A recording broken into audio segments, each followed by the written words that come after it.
নমস্কার বন্ধুরা, অনুভার রান্নাঘরে আরও একটি নতুন পর্বে সবাইকে স্বাগত জানাচ্ছি। বন্ধুরা, আপনারা তো পাকা মিষ্টি কুমড়োর অনেক রকম রেসিপি তৈরি করে খেয়েছেন, তবে আজকে আমি সম্পূর্ণ নিরামিষভাবে এই মিষ্টি কুমড়োর এমন একটা রেসিপি তৈরি করে দেখাবো যেটা কিন্তু এই প্রচণ্ড গরমে স্বাস্থ্যের জন্য ভীষণ উপকারী।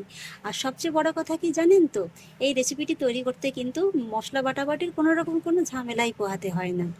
এই রেসিপিটি হয়তোবা অনেকের কাছে চেনা লাগবে, আবার হয়তোবা অনেকের কাছে খুবই অচেনা লাগবে। এই প্রচণ্ড গরমে ছোটবেলায় আমার মা কিন্তু এই রেসিপিটি প্রায় তৈরি করে দিতেন। এটা স্বাস্থ্যের জন্য ভীষণ উপকারী। আর সেই জন্য দেখুন বন্ধুরা, এখানে আমি নিয়ে নিয়েছি 500 গ্রামের মতো মিষ্টি কুমড়ো। এবার সবার প্রথমেই মিষ্টি কুমড়োটাকে আমি একটু কেটে নেব।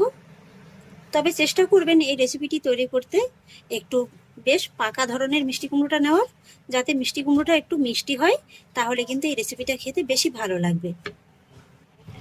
মিষ্টি কুমড়োর দানাটাকে ফেলে দিয়ে এবার আমি কুমড়োর এই খোসাটাকে একটু আলগা করে ফেলে দেব। খোসাটাকে খুব সুন্দর করে ফেলে দেওয়ার পরে এবার কিন্তু মিষ্টি কুমড়োটাকে একটু কেটে নিতে হবে। তবে এই মিষ্টি কুমড়োটাকে খুব বেশি বড় বড় কিংবা খুব বেশি কিন্তু ছোট ছোট করে কেটে নেওয়ার কোনো প্রয়োজন নেই। আমার কাটাটা দেখে আপনারা নিশ্চয়ই বুঝতে পারছেন যে আমি ঠিক কিরকম একটা সাইজ করে কেটে নিচ্ছি। এই তো দেখুন বন্ধুরা, ঠিক এইভাবে একটু ডুমো ডুমো করে কেটে নিলেই হয়ে যাবে। এই তো বন্ধুরা, পুরো মিষ্টি কুমড়োটাকে আমি খুব সুন্দর করে কেটে নিয়েছি। আর এবার দেখুন বন্ধুরা, আজকের এই রেসিপিটির জন্য কিন্তু আরও একটি সবজির উপকরণ লাগবে। আর সেই জন্য এখানে আমি নিয়ে নিয়েছি একটু ছোট সাইজের 3টি করলা। এবার করলাটাকেও কিন্তু আমি এইভাবে একটু ছোট ছোট করে কেটে নেব।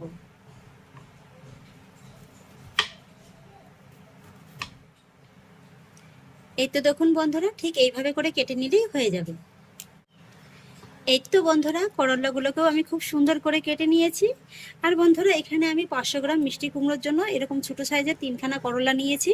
তবে আপনারা যদি এই রেসিপিটায় একটু বেশি তিতো খেতে পছন্দ করেন, তাহলে করলার পরিমাণটা বাড়িয়ে দেবেন, আর কম পছন্দ করলে একটু কমিয়ে দেবেন। আর করলাগুলো কেটে নেওয়ার পরে কিন্তু এইভাবে দানাটাকে ফেলে দেবেন, যদি করলাগুলো একটু বুড়ো ধরনের হয়। আর কচি করলা হলে ফেলে দেওয়ার কোনো প্রয়োজন নেই। এবার চলে এলাম রেসিপির মূল পর্বে। গ্যাস ওভেনে একটি কড়াই বসিয়ে দিয়েছি, আর কড়াইতে দিয়ে দেবো 1.5 টেবিল চামচের মতো সরিষার তেল। আর এবার তেলটাকে একটু খুব ভালোভাবে গরম করে নেব। তেলটা খুব ভালোভাবে গরম হয়ে গেছে। এবার আমি এই গরম তেলের মধ্যে অ্যাড করব কেটে ধুয়ে রাখা করলাগুলো। আর করলাগুলো ভেজে নেওয়ার জন্য দিয়ে দেবো সামান্য একটু হলুদ গুঁড়ো আর একটুখানি লবণ। এবার কিন্তু মিডিয়াম হাই ফ্লেমে এই করলাটাকে লবণ আর হলুদের সঙ্গে খুব ভালোভাবে মিশিয়ে নিয়ে একটু খুব ভালোভাবে কিন্তু ভেজে নিতে হবে। মোটামুটি আমরা গরম ভাতের সঙ্গে যেমন করলা ভাজাটা খাই না, প্রায় কিন্তু সেরকম করে একদম লালচে করে ভেজে নিতে হবে। এই তো দেখুন, করলাটাকে কিন্তু আমি খুব সুন্দর করে একদম লালচে একটা রং ধরিয়ে ভেজে নিয়েছি। এবার আমি ভেজে নেওয়া করলাটাকে নামিয়ে নেব। আর তারপরে একই তেলের মধ্যে দিয়ে দেবো আবারও 1 টেবিল চামচের মতো সরিষার তেল। আর তার মধ্যে ফোড়নে দিয়ে দেবো একটা গোটা শুকনো লঙ্কা, এইভাবে একটু ছিঁড়ে দিয়ে দেব। আর সেই সঙ্গে দিয়ে দেবো 1/2 চা চামচের মতো কালো সরিষা। এবার লঙ্কার সরিষাটাকে কিন্তু একবার ভালোভাবে ভেজে নিতে হবে। এই তো বন্ধুরা, ফোড়নটাকে কিন্তু আমি খুব সুন্দর করে ভেজে নিয়েছি।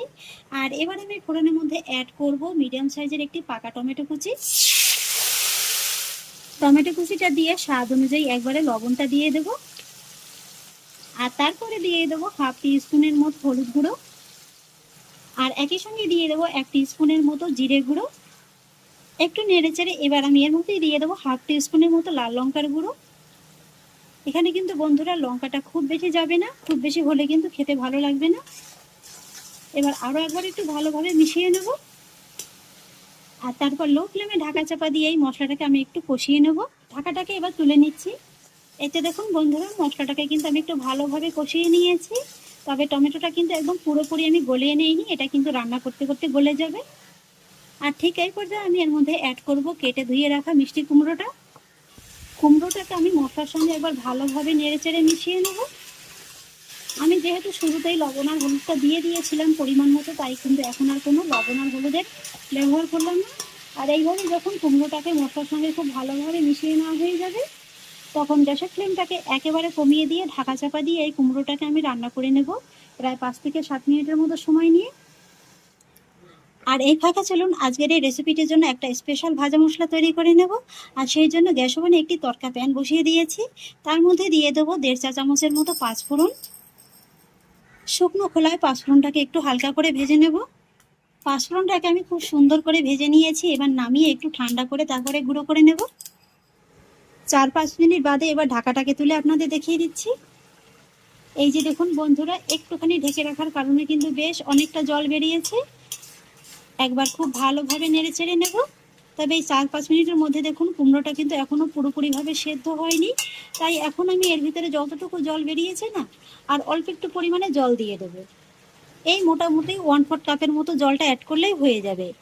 আগে মোটামুটি 1/4 কাপের মতো জলটা বেরিয়েছে, আর এখন 1/4 কাপের মতো জলটা অ্যাড করলেই কিন্তু হয়ে যাবে। তবে আপনাদের মিষ্টি কুমড়ো দিয়ে যদি পরিমাণ মতো জলটা বেরোয় তাহলে কিন্তু আর জলটা অ্যাড করার কোনো প্রয়োজন নেই। এবার আমি মিষ্টি কুমড়োটাকে আবারও এইভাবে ঢাকা চাপা দিয়ে গ্যাসের ফ্লেমটাকে মিডিয়াম লোতে রেখে রান্না করে নেব 3 থেকে 4 মিনিটের মতো। 3-4 মিনিট বাদে আবারও ঢাকাটাকে তুলে নিচ্ছি। একবার একটু ভালোভাবে নেড়ে চেড়ে নেব। এই যে দেখুন বন্ধুরা, মিষ্টি কুমড়োটা কিন্তু খুব সুন্দরভাবে একদম সেদ্ধ হয়ে গেছে। আর ঠিক এই পর্যায়ে আমি এর মধ্যে অ্যাড করব ভেজে রাখা করলাগুলো। ভালোভাবে একবার নেড়ে চেড়ে নেব। বন্ধুরা, এই ভেজে রাখা করলাটা কিন্তু আপনারা রান্নার শুরুতেই দিয়ে দেবেন না, তাহলে কিন্তু আবার এই রান্নাটা খেতে একদম তেতো লাগবে। তাই এইভাবে কিন্তু কুমড়োটা যখন একদম ভালোভাবে সেদ্ধ হয়ে যাবে তখনই আপনারা অ্যাড করবেন। আর এই সময় কিন্তু গ্যাসের ফ্লেমটাকে মিডিয়ামে রাখবেন। আর তারপর করলাটা যখন একটু ভালোভাবে মিশিয়ে নেওয়া হয়ে যাবে তখন আমি এর মধ্যে অ্যাড করব ভেজে রাখা পাঁচফোড়নের গুঁড়োটা। আর সেই সঙ্গে অ্যাড করব 1/2 চা চামচের মতো চিনি। তবে আপনারা যদি এই রান্নাটায় চিনি অপছন্দ করেন স্কিপ করে যেতে পারেন। আর অ্যাড করব একটা চেরা কাঁচা লঙ্কা। এবার সমস্ত কিছু একবার ভালোভাবে নেড়ে চেড়ে মিশিয়ে নেব। আর বন্ধুরা, এই রান্নাটা কিন্তু ঝোল ঝোল হবে না, এইভাবে কিন্তু একটু গামাখো গামাখো ধরনের হবে। আর এই রেসিপিটি কিন্তু গরমে দুপুরবেলা গরম গরম ভাত দিয়ে খেতে জাস্ট অসাধারণ লাগে। আপনারা যদি এই রেসিপিটি এর আগে কখনো না খেয়ে থাকেন, এইভাবে একবার খেয়ে দেখেন, কথা দিচ্ছি বারবারই কিন্তু গরমের সময় খেতে মন চাইবে। আর তাছাড়া আগেও বলেছি এই রেসিপিটি স্বাস্থ্যের জন্য ভীষণ উপকারী।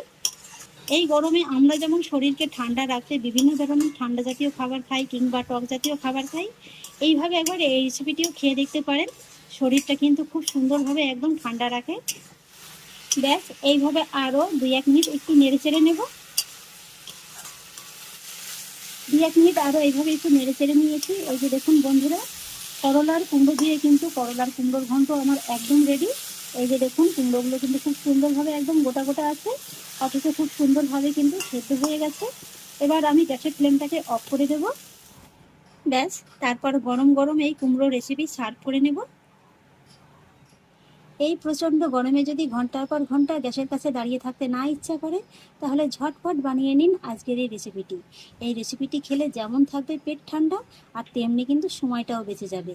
আপনারা দেখতেই পেলেন কত কম সময়ের মধ্যে এরকম একটা রেসিপি আমি তৈরি করে ফেললাম। তাহলে আশা করছি বন্ধুরা আমার আজকের এই রেসিপিটি আপনাদেরও খুব ভালো লেগেছে। যদি ভালো লেগে থাকে তাহলে আমাকে অবশ্যই একটা লাইক এবং কমেন্ট করবেন, সেই সঙ্গে বন্ধুদের সঙ্গে শেয়ার করবেন। আর প্লিজ বন্ধুরা, যদি আমার পরিবারের নতুন সদস্য হয়ে থাকেন তাহলে একটা সাবস্ক্রাইব করে পাশে থাকা বেল আইকনটি প্রেস করে দেবেন। ফিরে আসছি এরকমই পরের অন্য কোনো নতুন রেসিপি নিয়ে। সবাই ভালো থাকুন, সুস্থ থাকুন, ধন্যবাদ।